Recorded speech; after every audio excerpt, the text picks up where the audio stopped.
All right, I'm going to talk today about responsibility and why I think it's probably the most misunderstood concept in business and even in life. And you've probably heard a lot of people say, especially in like the motivational space, educational space, take full responsibility, radical responsibility.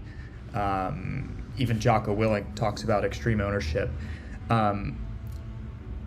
And I'm not necessarily going to touch on all that stuff, but I am going to talk today about what responsibility is, what are the misconceptions about it, and how this attitude of it's not my job is probably killing your business and other areas of your life. I've certainly haven't been a guy in my life that has taken responsibility.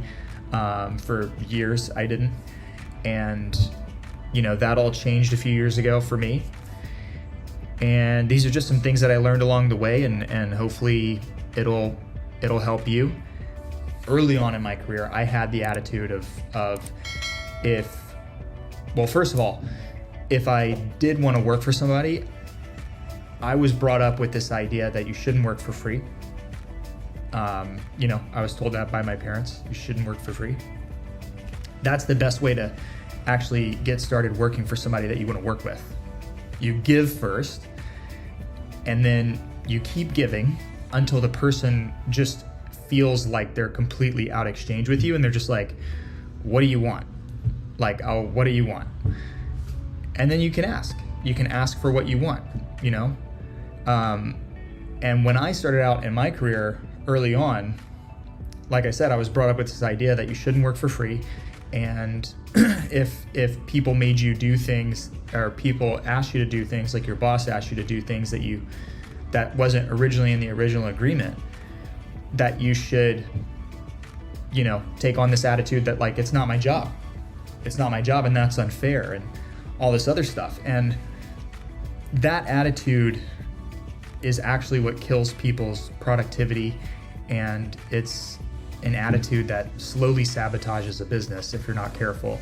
And so if you're watching this and you are an executive in a business, or you have some type of leadership position in a business, it's extremely important to be able to recognize this attitude, because it's insidious. And if you're not careful, you have to be able to spot this attitude of it's not my job. And you have to be able to spot people who are willing to take responsibility and people who are not. And when I say responsibility, I'm talking about, here's what I'm not talking about. I don't mean a person who's responsible is somebody who performs their duties and their job expectations perfectly. Somebody who just performs their functions of their job well. That is not responsibility.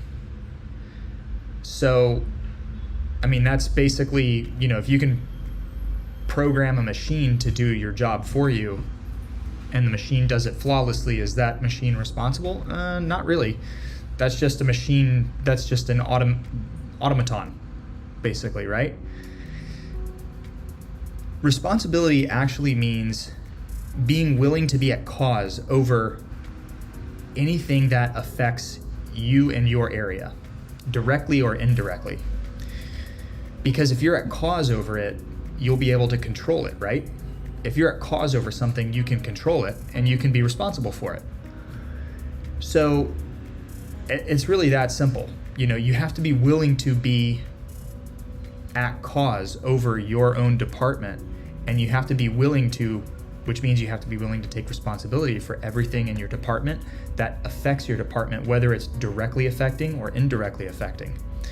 And that is somebody whose sphere of responsibility will slowly start to expand, because the more you do that, actually, the more you realize that there are so many interdependencies in your business. There are so many things that your department and your area depend on, that it actually, when you start to look at it, it's that sphere of influence and responsibility slowly starts to expand, or at least your awareness of it does, right? And so a person who has that attitude and is looking for those things will slowly start to naturally just take on more responsibility. And then before you know it, you're, running a company or something like that. You're running the business operations of a company. When I first started, I started out doing video work, shooting videos for different YouTube influencers out in Los Angeles. And I started shooting the videos and I was like, man, I would be a triple threat if I knew how to shoot videos, take photos, and then edit the videos. So I learned editing. So I was able to shoot and edit the videos. So once I did that, I stacked another skill set. So I took responsibility for a little bit more. And then once I did that, I started learning a little bit about marketing, right? Because once you post a video, you have to market it, right? For it to go viral and all these things. Or if you're selling a product in the video, then you have to know a little bit about marketing. You have to know a little bit about SEO. So I started learning about marketing, and eventually I started building landing pages. I learned about ClickFunnels and Kajabi and and Shopify, these different sales platforms.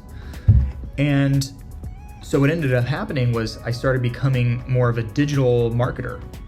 And so I started learning more about marketing. The more I learned about marketing, I started doing copywriting, and then I started doing emails, and then I started to not only build landing pages, but I did the copy for it, the headlines.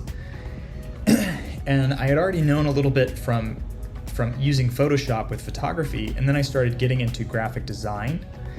And so I started stacking all of these skills till eventually, I'm running the business operations for a company.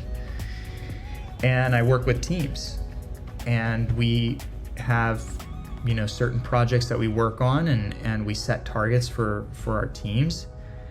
And that's what will end up happening when you start looking around and you go, okay, well, what am I affecting? Like, what is affecting my department? And you start seeing how everything is interdependent upon every other department. And when you start to realize that, you will naturally start to expand your sphere of influence and responsibility in your business.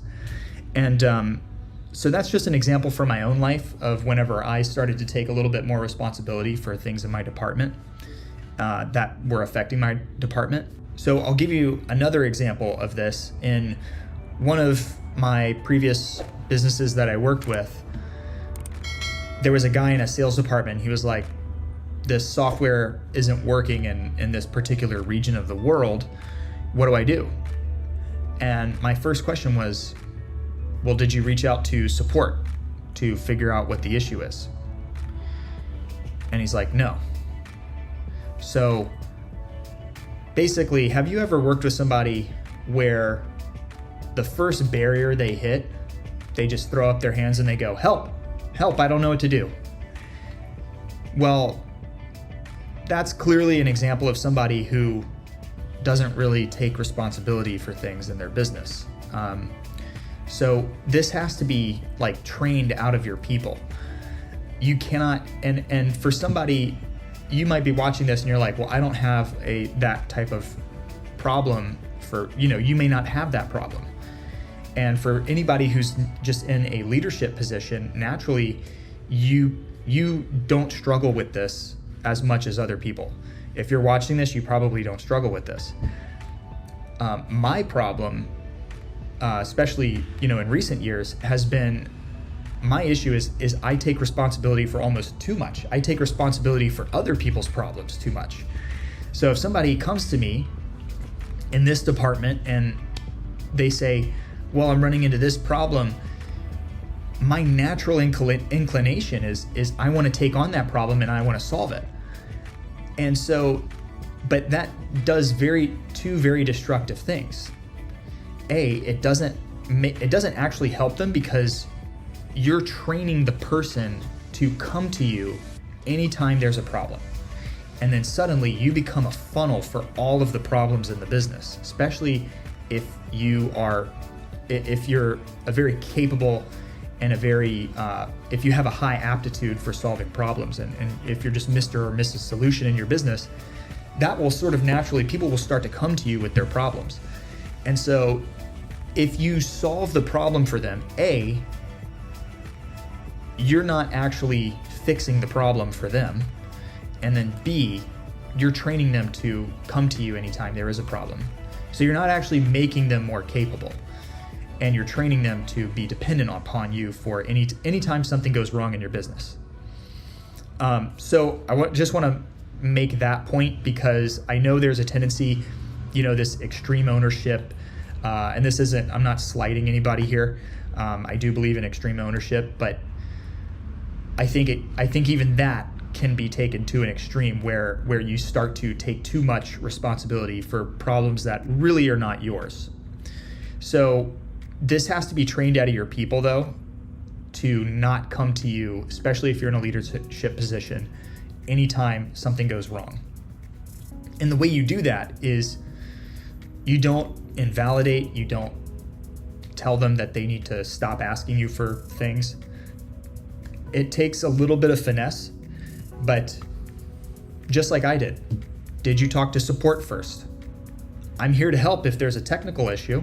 It would have been one thing if I said, did you talk to support? And the person said to me, yeah, I talked to support, but then there's this issue with, that I don't have access to this part of the account because I'm not an administrator and I need your help on this. And, that's the only way to fix it.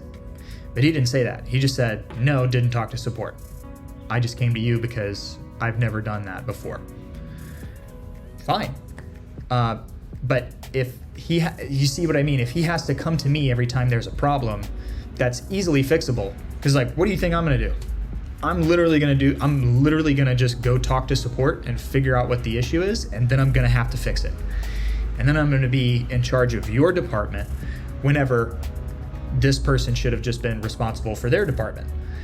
Because even though if his lack of performance does indirectly affect my overall stat, because my overall stat is the gross income of the business, and so if there's a department that's not performing, obviously it indirectly affects me. But the person who is in that department has to be directly responsible for this because it directly affects them.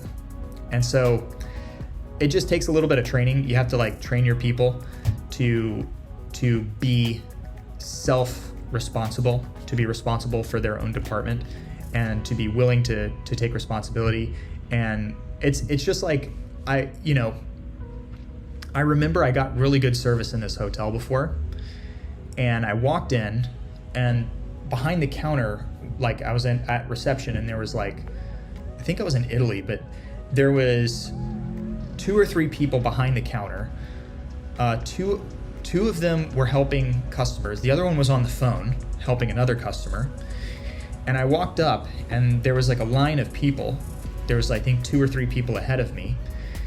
And I was sitting there, and I noticed this one person who was obviously not working at reception walked up and just asked me what I needed. He's like, do you need help with anything? I was like, yeah, just need to check in and get things rolling. He's like, okay, yeah. Well, why don't you come sit over here? I'll take your bags. And then, he helped us, got us, waters and stuff. I mean, it was really great service. And then I later found out that guy was working, he wasn't even part of the same department at all. He was, I think, working in the kitchen. And I was like, wow, I was so impressed, because that is a well-functioning organization.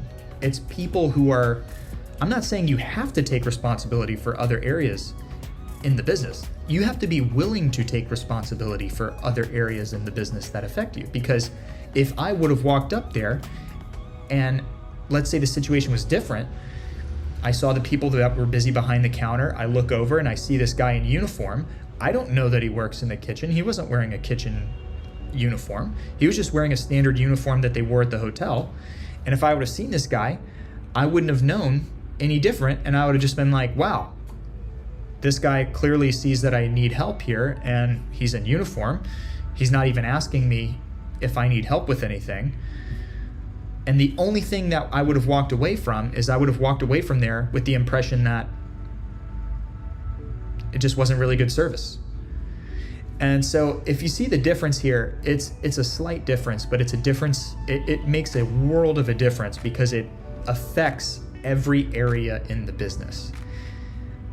And I'm just going to leave you guys with that. I don't want to go into too much more on that, but responsibility, it's an attitude. It's a willingness to be able to take responsibility for anything that could, it's a willingness to be at cause over anything that could affect your area directly or indirectly. You have to be willing to step in between the gap at times and intervene and say, hey, no, we're not doing it like this. We have to do it like this other way. And, just be willing to take responsibility for things, even if it's not, quote unquote, not your job. Be at least willing to take responsibility for those things, and you will do really well. So that's all I want to leave you with. Hope you guys have a great day, and talk to you soon.